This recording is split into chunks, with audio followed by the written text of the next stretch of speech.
Hey, I'm Jeremy, and it's pronounced Bag. I just wanted to do a quick intro. This is going to be our new tune series. So we're going to be trying out multiple different tunes, starting off with APR and Unitronic. And the first one in the series is going to be just a conversation about how I feel about the daily drivability between the two different tunes.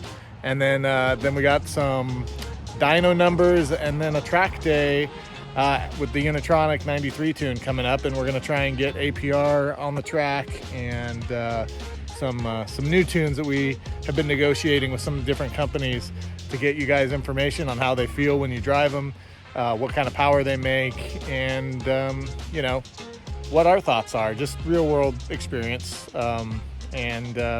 So enjoy this first video. See you again soon. There's a lot that goes into making a tune that you're going to release on the market for public consumption. From how's it going to act when you are just pulling up to a stop sign, or overtaking somebody on the freeway, or running a quarter mile, or even just in line at your local Starbucks.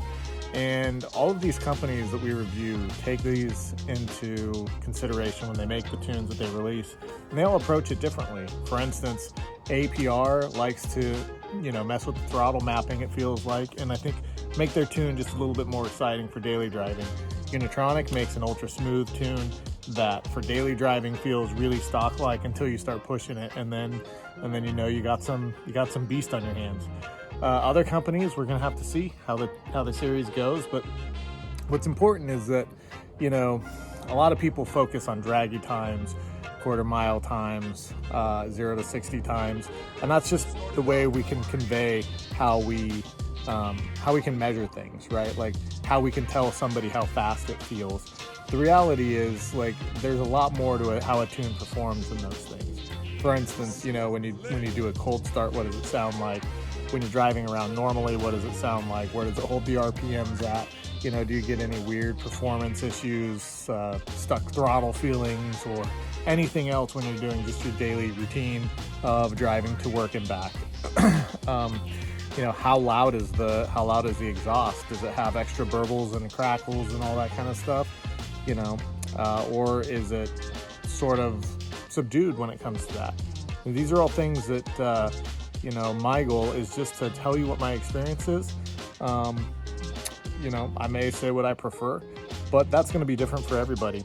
And when you're spending, $1,000, $800, $900, $1,200 on a tune, I think these are all the things that I took into consideration that I think everybody else would want to hear.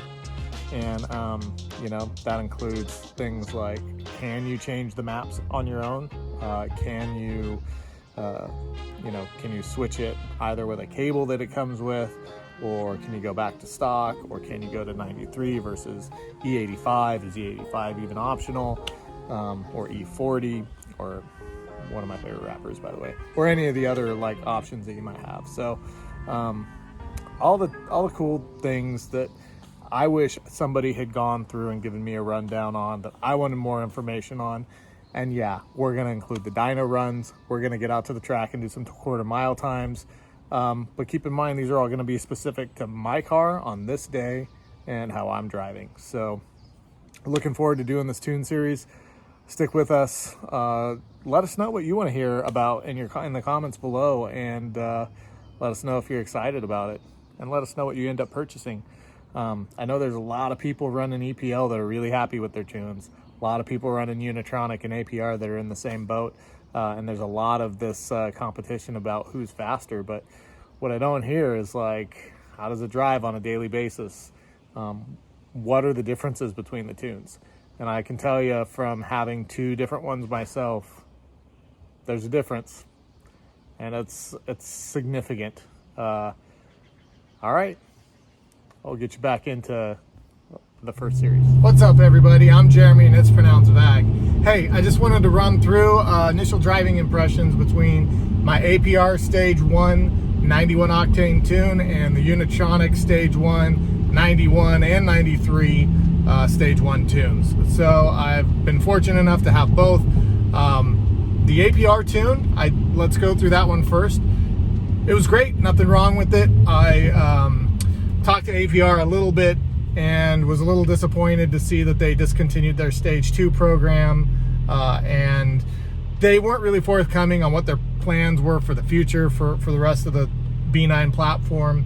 And I talked about, you know, how it would interact with downpipes, how their tune would interact with some of the other mods that I have on my car, currently intercooler, intake, turbo inlet, and you know, they weren't really clear about what impact those would have in addition to the tune. They basically said there's not much they can do on the tuning side to account for those, and that the hardware mod would be the benefit all of its own. So any gains would be, you know, just due to the hardware mod itself. Talking to Unitronic, you know, they've got plans, big plans for the B9 platform. They will be releasing, you know, their turbo inlet and some other things coming down the road, and you know, plans for Stage 2 with them. So for me, that was one of the main drivers for switching. Drivability on the APR was great. I think the one thing I liked about it was the initial, like, flashing my car with the tune at the dealer and then driving it home. It felt great. I could immediately feel the pickup, throttle response, and throttle mapping was way different.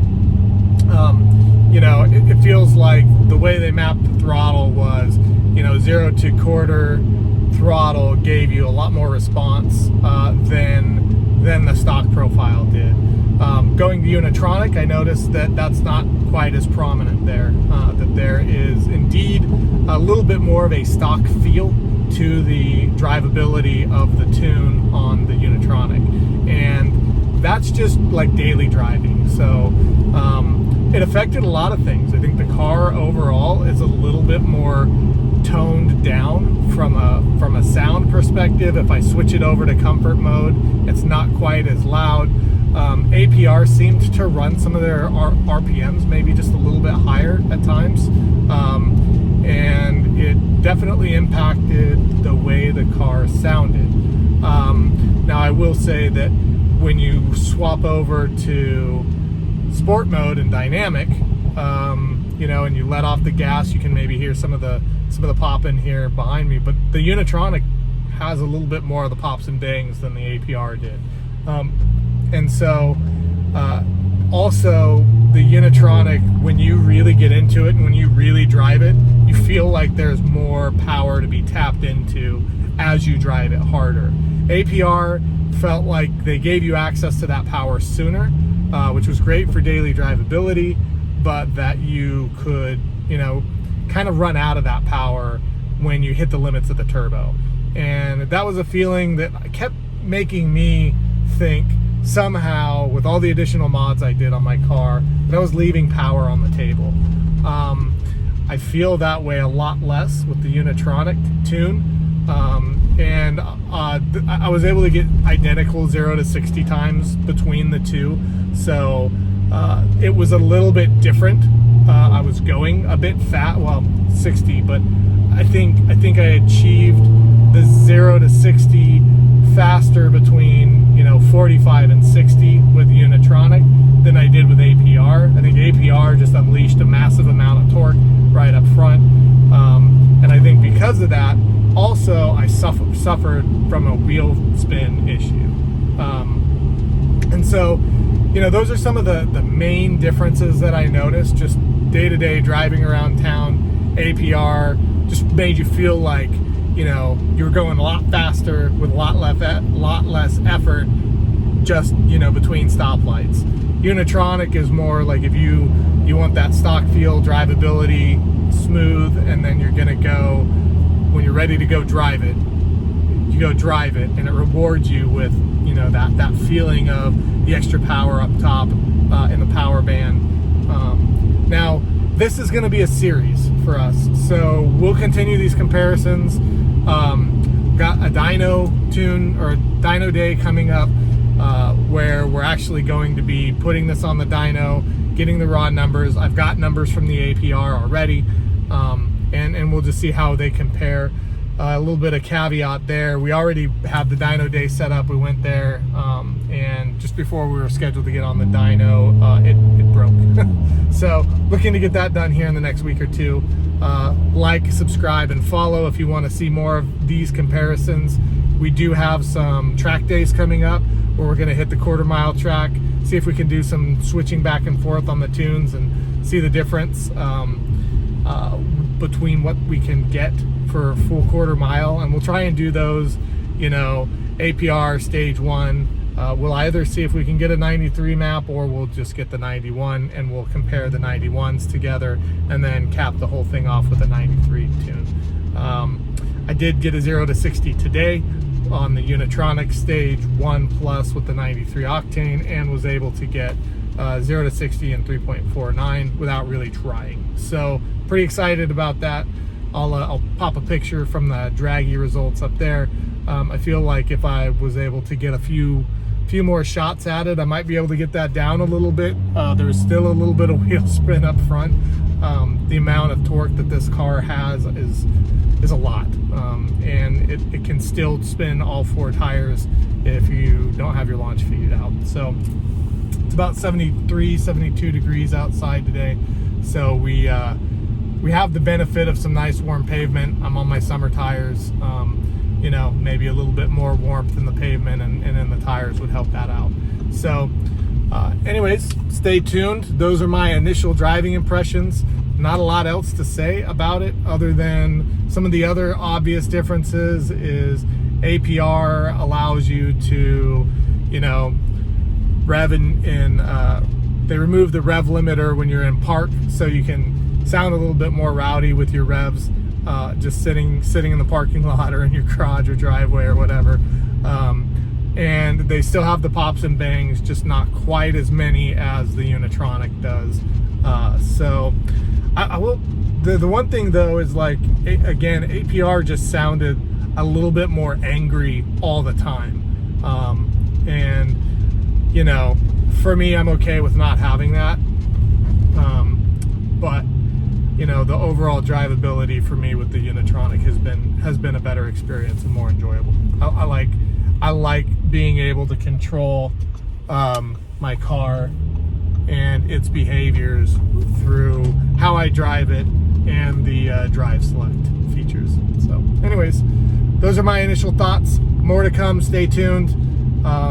Let me know if there's anything specific you want to know about the tune you want me to do a video on. You know, track time, 0 to 60 and all that kind of stuff. That's what people focus on a lot when they're comparing the tunes, but I thought it was important to run through the daily drivability. So yeah, let me know in the comments if there's anything additional you want to hear.